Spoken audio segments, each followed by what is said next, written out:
আরও একটি gift parcel unboxing করতে বসে গেলাম। এটা আমার সেই দিনের ভিডিও যেই দিন আমি একটা গিফট পার্সেল দেখিয়েছিলাম, আপনাদের সাথে শেয়ার করেছি।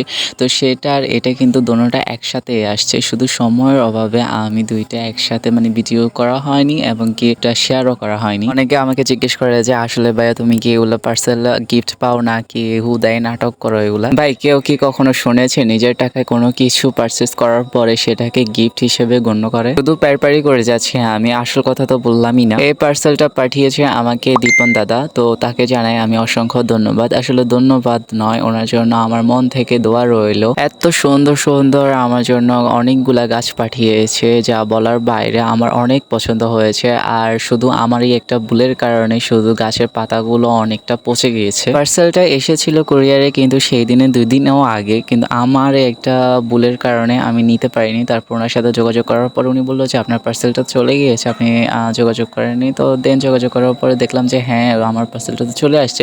এটা কুরিয়ারের একটি সমস্যা ছিল, ওনারা আমাকে মেসেজও করে নাই, কলও করে নাই, যার জন্যই একটা সমস্যা হয়ে গেল। এবার বাকিটা আল্লাহর উপর ছেড়ে দিলাম, আশা রাখছি যে এগুলা থেকেও চারা হবে। এখানে অনেক রকমের গাছ রয়েছে, যেগুলা গাছের নাম আমার ঠিক জানা নেই। কৈলা, চন্দ্রমল্লিকা, তারপর হচ্ছে বাগান বিলাস, জবা, এগুলা অ্যাভারেজ অনেকগুলা গাছ দিয়েছে। দীপন দাদার আইডিটা আমি মেনশন করে দিয়েছি। আর আপনারা কেন দেরি করছেন, এখনই চলে যান আর খুঁজে নিন আপনার পছন্দের গাছগুলো। বাড়ির ছোট্ট একটা আঙিনায় উনি সুন্দর করে একটা বাগান সাজিয়েছে, আর সেখানে সকল প্রকারের ফুল গাছ পেয়ে যাবে। সব মিলিয়ে আলহামদুলিল্লাহ, এবার অপেক্ষায় আছি আমি কখন এগুলা থেকে চারায় পরিণত হবে। সবাই দোয়া করবেন। খোদা হাফেজ।